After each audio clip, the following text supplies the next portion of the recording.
오랜만에 우리 교회 교우 여러분들을 야외 예배 겸 선교 주일로 지키면서 만나게 되었습니다. 오랜 시간 동안 우리 인터링크 난민 사역을 위해서 기도해 주시고 후원해 주시고 또 필요할 때마다 교우들을 보내주셔서 저희들에게 힘을 주심에 감사드립니다. 특별히 사랑하는 동역자, 어제 소천한 우리 이선교사가 쓰러졌다는 소리를 듣자마자 교회에서 회의를 소집해 주시고 신속하게 그리고 작지 않은 금액을 흔쾌히 후원해 주시고 지금껏 중보해 주심에 감사드립니다. 제가 이 설교를 준비할 때는 원문건 목사 이경순 선교사를 대신해 여러분께 깊은 감사를 드립니다. 그때만 해도 우리 선교사가 살아 있었는데 어제 우리와 유명을 달리해서 지금 하늘 위에 있습니다.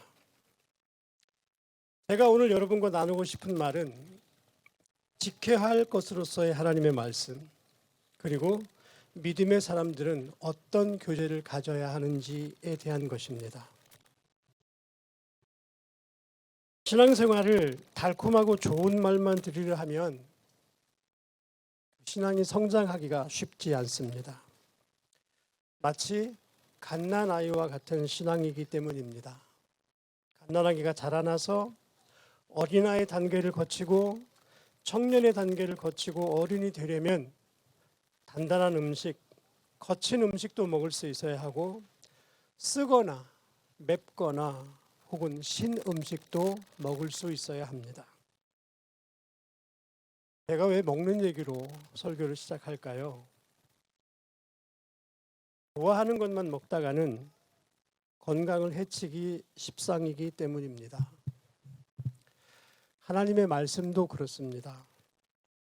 좋아하는 구절뿐만 아니라 약속의 말씀, 경고의 말씀, 이런 말씀도 함께 아울러 가슴에 새겨야 합니다.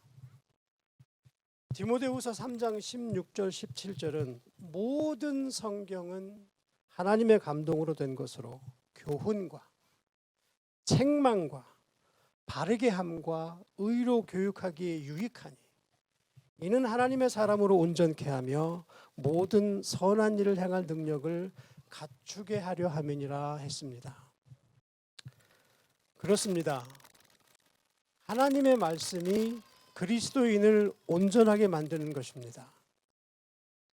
우리가 선한 일을 행하도록 교훈하고 책망하고 격려하고 위로하는 것이 하나님의 말씀입니다.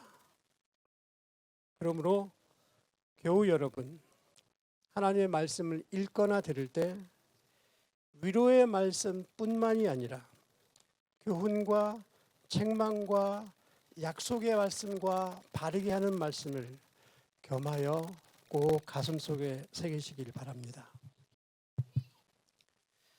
예를 들어 어떤 분이 병원에 갔습니다. 병원에 갔으니 당연히 몸에 문제가 있어서 가셨겠죠. 그런데 의사가 여러분을 그 사람을 진료하더니 이렇게 얘기합니다.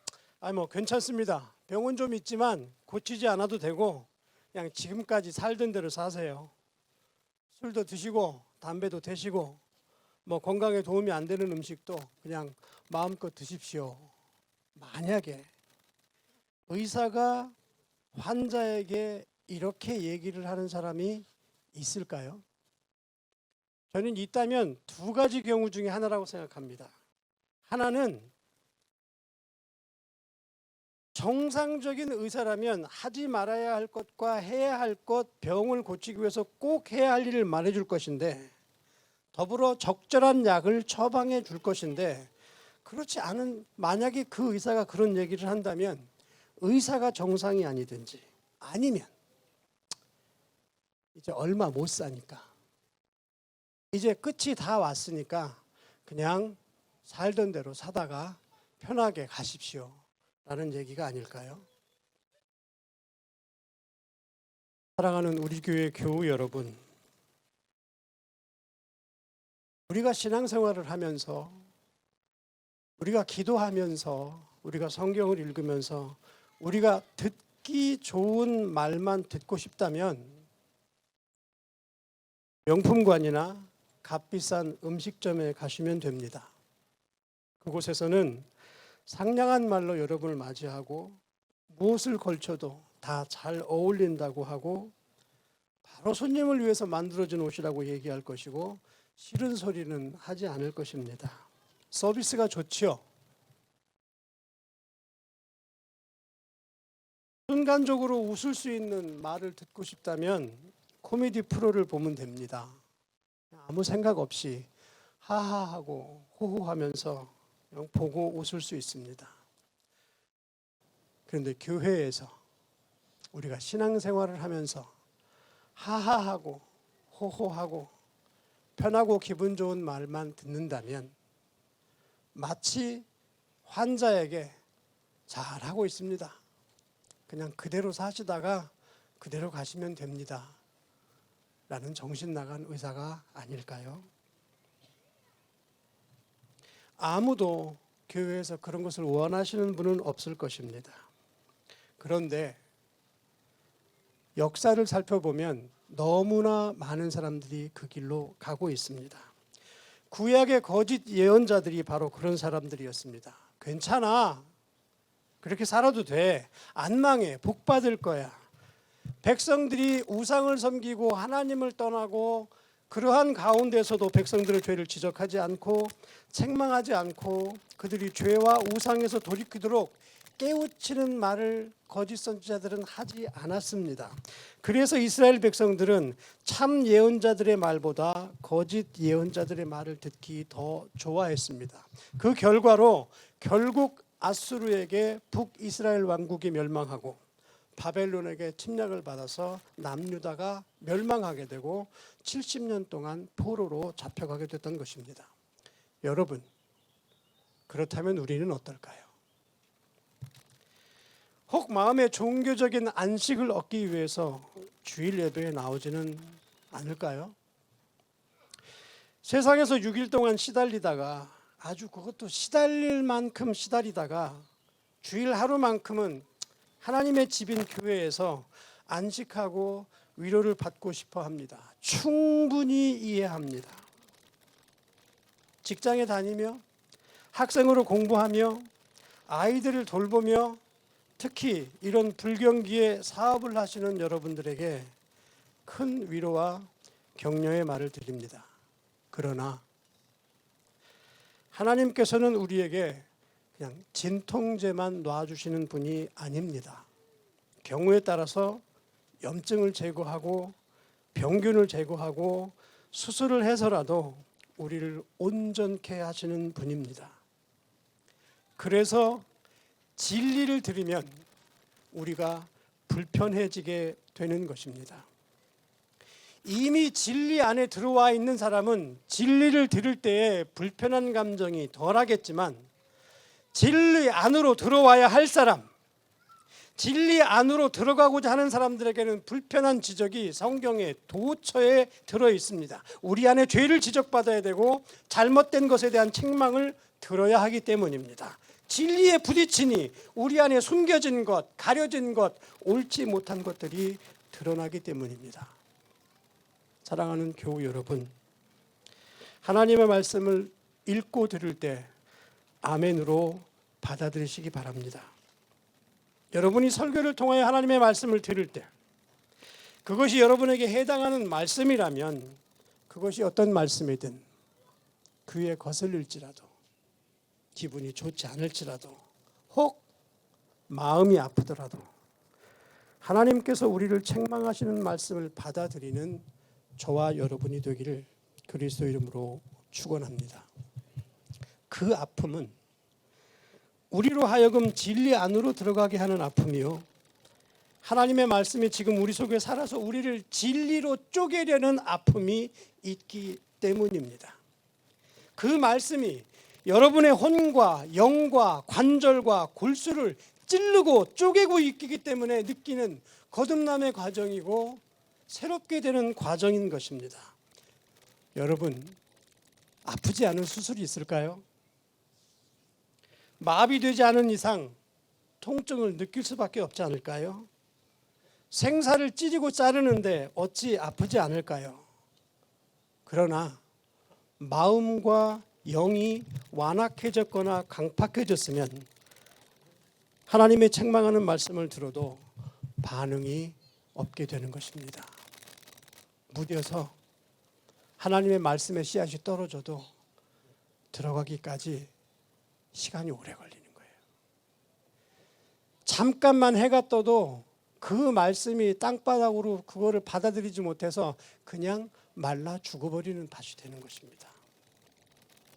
교우 여러분, 하나님께서 우리를 권고하고 책망하는 말씀이 있을 때는 그래도 그때가 기회가 있는 때고, 하나님께서 포기하지 않는 때이고, 우리를 새롭게 하시려는 하나님의 뜻이 있기 때문임을 기억하는 저와 여러분 되길 그리스도 이름으로 간절히 축복합니다. 두 번째로 우리가 가꾸어야 할 것에 대해서 말씀드리고 싶습니다. 요한일서 1장 3절은 이렇게 얘기합니다. 우리가 보고 들은 바를 너희에게도 전함은 너희로 우리와 사귐이 있게 하리니, 우리의 사귐은 아버지와 그 아들 예수 그리스도와 함께함이라.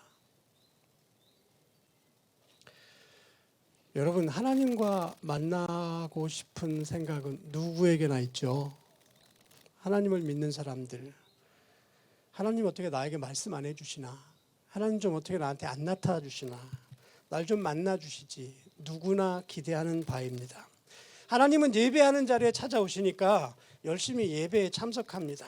하나님은 생명과 축복과 건강을 주시는 그러한 하나님을 만나려고 합니다. 그런데 동료 믿음 사람들과의 만남, 우리가 그만큼 중요하게 생각하고 있을까요?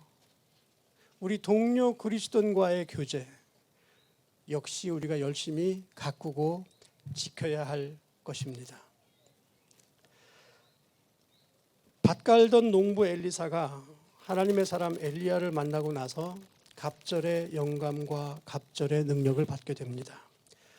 원래 엘리야가 우리와 성정이 같은 사람임에도 불구하고 그가 기도하면 하늘에서 불이 내리고 비가 내리고 내리던 비도 그치고 죽은 자를 살리는 능력의 사자였는데, 그 농부였던 엘리사가 하나님의 사람을 만나고 하나님의 종을 만나고 그 스승 엘리야보다 갑절의 영감과 능력을 얻게 되었습니다. 죽은 수냄 여인의 아이를 살렸고, 과부의 기름병에 기름을 채움으로 빚을 갚게 했고, 물에 빠진 도끼를 떠오르게 하고, 가마솥에 독을 제거하고, 아람 군대 장군 나아만 장군을 고치는 그런 일들을 행하는 능력의 사자가 되었습니다. 어땠을 때요? 하나님의 사람, 믿음의 사람, 그 사람이 옆에 있어서 믿음으로 교제하고 믿음으로 나누고 그것들을 함께 살아갈 수 있는 사람이 있었을 때 엘리사가 엘리야보다 갑절의 능력을 얻게 되었다는 것입니다.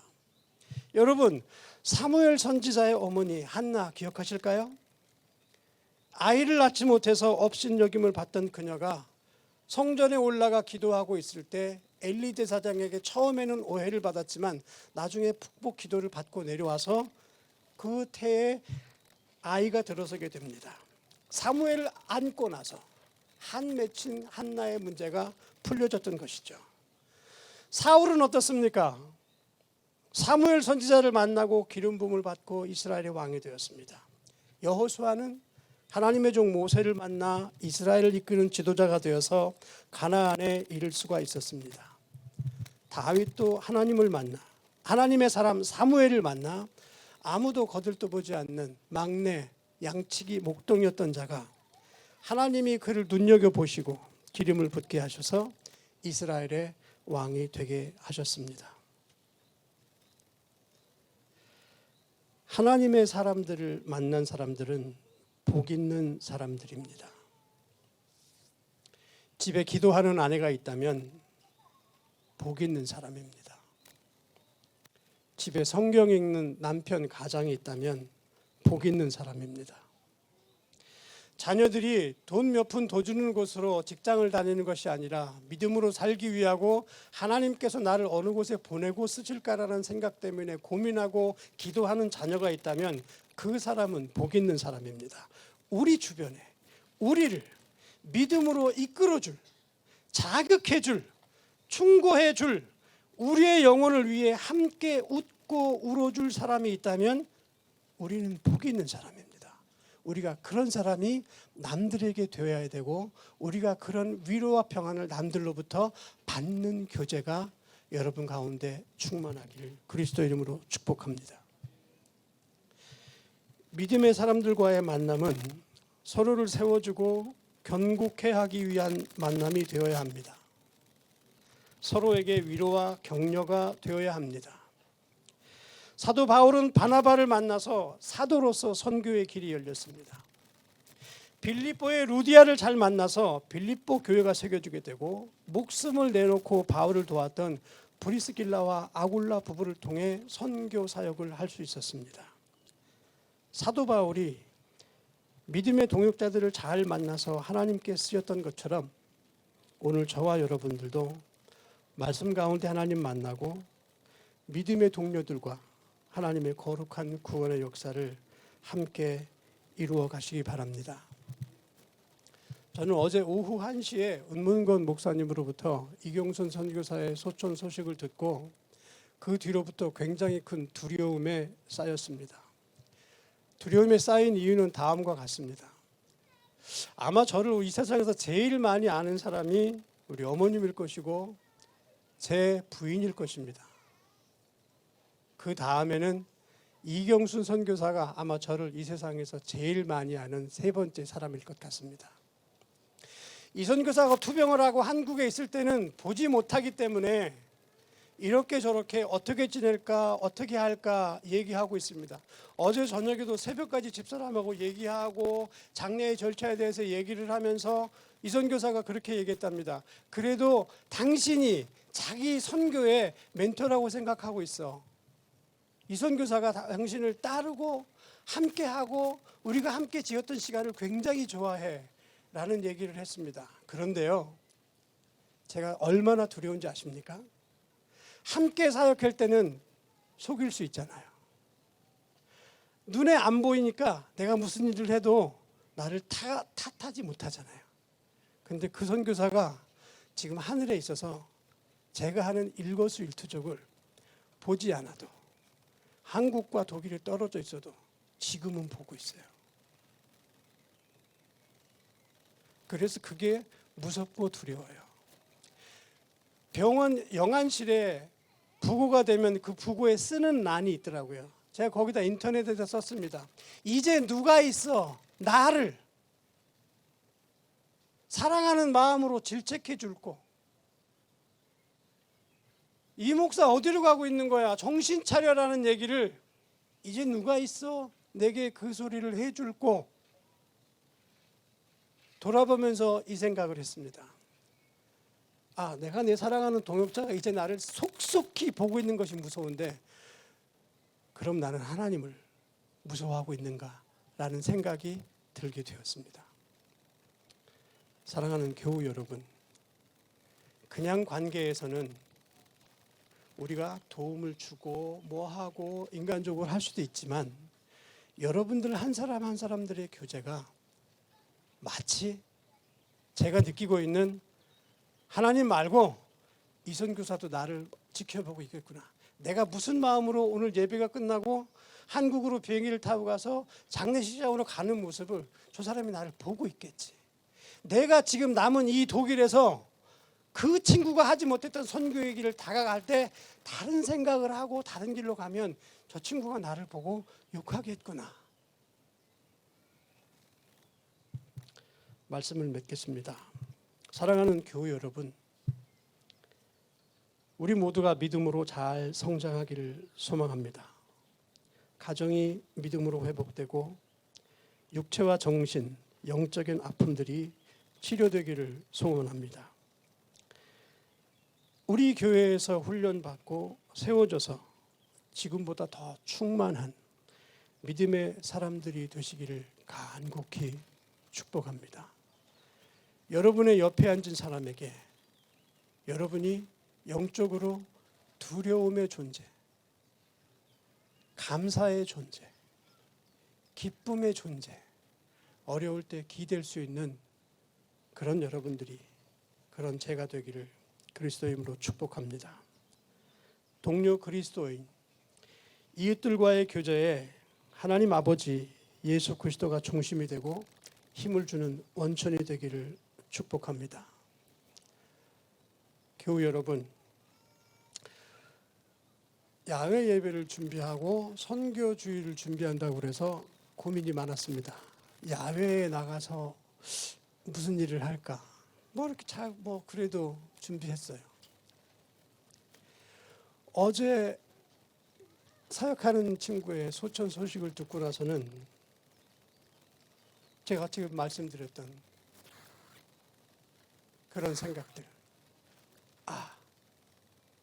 내가 사람이 하늘에 위에서 나를 보고 있는 것은 지금 무서워하는데 하나님도 그렇게 생각하고 있는가? 라는 고민들. 신앙이라는 것은 과정이라고 생각합니다. 결과가 아니라. 그래서 어제보다는 오늘이, 오늘보다는 내일이 한 발짝이라도, 조금만이라도 하나님의 말씀에 깊어지고 사랑이 깊어지는 여러분 되기를 축복합니다.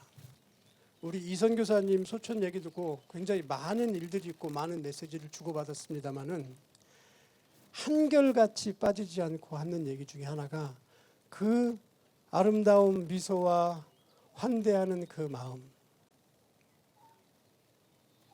주변 사람들에게 마음이 따뜻하게 되는 사람, 하나님을 전해주는 사람, 저도 그런 사람 되겠습니다. 여러분들도 그런 사람 되십시오. 기도하겠습니다. 하나님,